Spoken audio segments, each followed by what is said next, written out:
Hi, we've been waiting for news on Scott McTominay and Manuel Ugarte for a couple of days now. I know there's not been any official announcement, but can you update anything yet? It looks like you know everything. So, yeah. So Simon, I can't tell you more than you already know, and so it's not completed yet. But the deadline closes at 11 o'clock, so presumably you expect it to be completed. Yes, we expect it, but I can't confirm it by now. Can you also update what the situation is with Jadon Sancho, please? Yeah, he is playing our squad, and we are happy with him. And we need a good squad. We need depth in the squad. We have to play many games till January. So the new format of Europe. So after the break we will play every third game. So we need absolutely options. And so you expect him still to be here after this evening? As I know, yeah. Erik, what's the latest with Rasmus Højlund, and when can we expect him back in first team training? After the break, but when after the break, I think it's 3 weeks from now, and we have to see how it develops, how we can progress during the break to get match fit. But so he returned on the pitch, but it will take a while before he's up, because everyone have seen happens in the first game. So he need also co-op and build some fitness. I know you can't confirm anything, but you would have seen the scenes yesterday of Scott McTominay at Naples Airport getting a very warm welcome by the fans. Was that a nice thing for you to see? Massive smile on his face, him being so welcomed so quickly? It's a little bit mixed. I'm very happy for him, and it's also for us. But it's mixed because I wouldn't prefer to lose him, because he is Man United in every vein.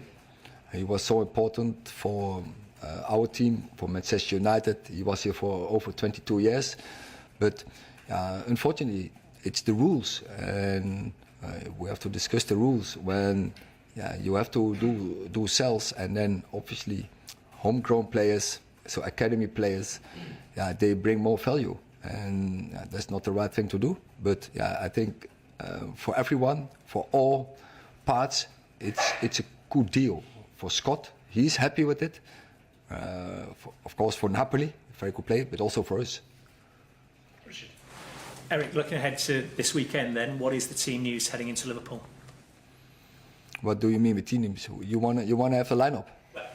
In an ideal world, yes, but I don't think you're going to give us that. Are we looking at the same again, or do you have more options this weekend? No, we have so Mason Mount. We all have seen he's not available for the weekend, and then I think that's it. And for the rest, is the same squad as last week. And with Liverpool in mind, obviously you had 2 good games against them at Old Trafford in the League and Cup last year. Is it a tie that excites you coming so early in the season, and what differences have you already seen in the way Arne Slot lines up his team? It's always when Liverpool comes, it's very exciting, and we are really looking forward to compete with them. So we have a good squad. We can bring a good team out. Of course, it's early in the season. We have to progress. We have to improve. Also because we have to integrate some new players in, but we are really looking forward for this game. Neil, what are you getting with the new player that you maybe didn't have with Scott? Why have you sort of made the change?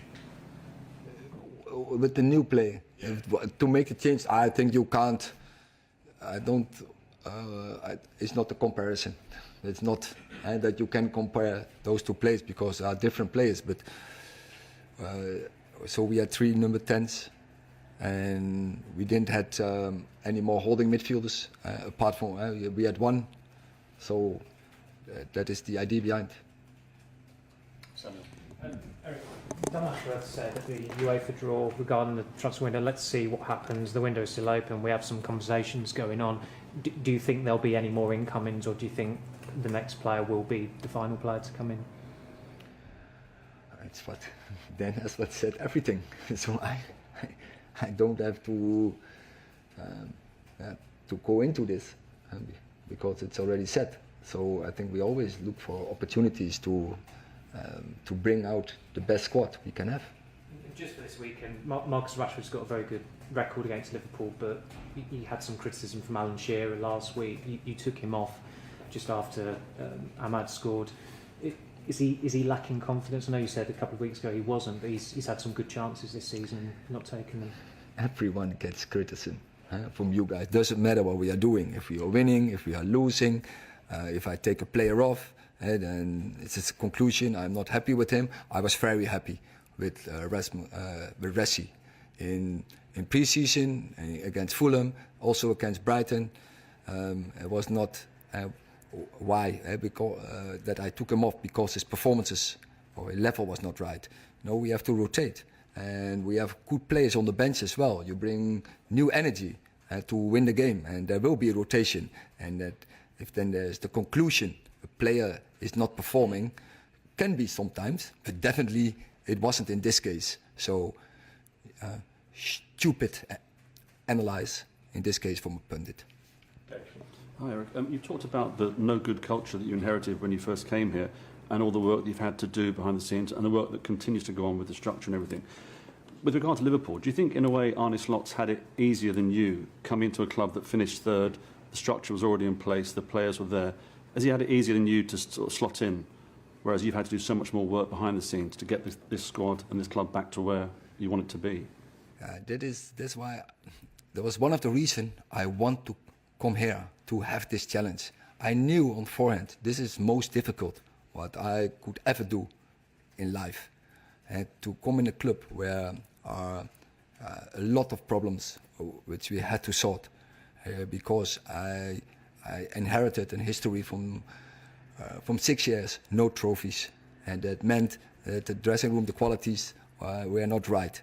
So we have to build, we had to construct, we had to perform and to bring up a higher level. And we did this with transfers, but also we did it by bringing academy players into the team. And what you see now, we brought new players in, but many young players, and we are in a life cycle on the start. And we are still in this transition stage. We have young players, and now we have to make a team from it. But we have young players, we brought them in, young players, the academy players, and now we have to construct a team for the future. Arne Slot hasn't had that challenge, has he? So far, he's just inherited a great team. Yeah, but I'm not here to talk for him. But Liverpool, it's clear they are in a different phase of the life cycle. They have a team was mature. They have players already who are long together, playing long together, and who are very experienced. And we have much more a mix, and we have to build a new team. Last question in this section, Chris. Hi Erik, do you think because of the job he's taking on, do you think it suits you to catch him early in the season, to try and get him early in that cycle, that gives you more of a chance to win this game? We can always win. Also last year we won when in the second part of the season. But you're facing somebody obviously that you know full well how difficult it is coming into this country, and it's probably better to face him early rather than to face him in 6 months' time. I'm not sure because, as you say, there is a team, and the structures are really clear. I think the players, the partnerships, the relationship in that team are very clear, and that is what he inherited. That is built over the past years, and still things are still the same. But also, I have seen some things already he brought in.